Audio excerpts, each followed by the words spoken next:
Hey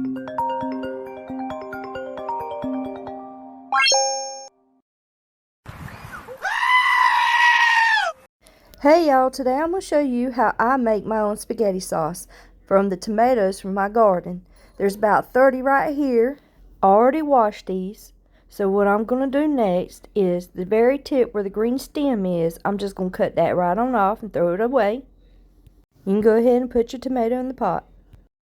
Now this tomato is a little green and that's fine, it ain't going to hurt nothing. And it's got a little spot on the side, which I'm going to cut that off. I'm going to go ahead and cut the rest of these tomatoes up. Y'all stick around for the next part. Now that I got all my tomatoes cut, I'm going to fill the water up to the top of the tomatoes.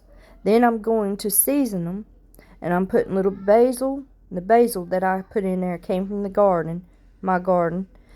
And then I'm going to put a little bit of parsley, oregano, and a little bit of garlic salt too.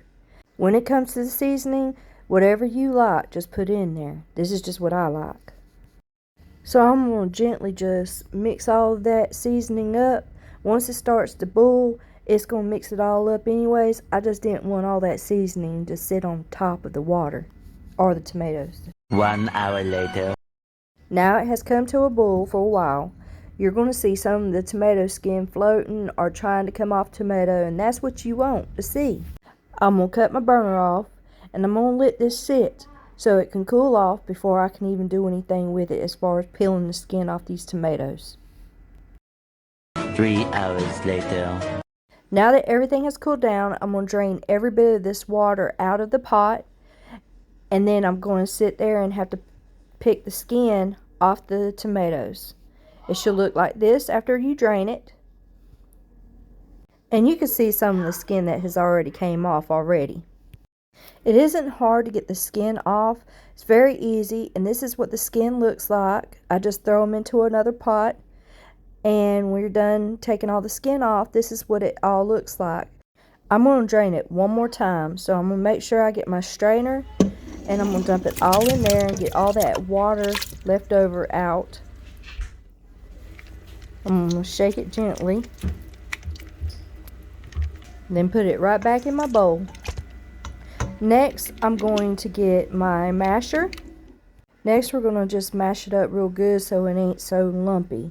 If you like it lumpy, then I would keep it as it is, but I don't like it too lumpy. I like it just really where it looks like sauce.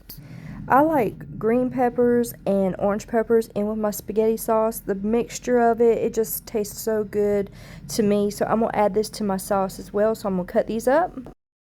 Now that I got them cut up and I got my sauce ready, I'm going to mix it all in together. And this also makes the mixture a little bit thicker too. Alright guys, I made a whole gallon of my spaghetti sauce. If you want to add things like mushrooms, onions, sometimes I do that, but this batch I didn't. If you feel like you want it thicker, you could sit there and put tomato paste in it. It will make it thicker. Another thing is, if you don't want to use this as spaghetti sauce, you can also use it as a dipping sauce or like a salsa for your chips. All you gotta do is get some Velveeta cheese, cut it up in blocks, add some hamburger meat, some sausage, and there you go. You got you a great salsa dip.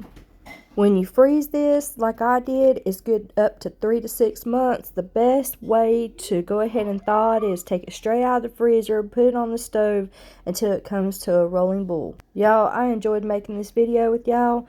Do not forget to put right there what you made and the date. That is important. Alright guys, thank you for watching, and I will see y'all in the next video. Bye y'all.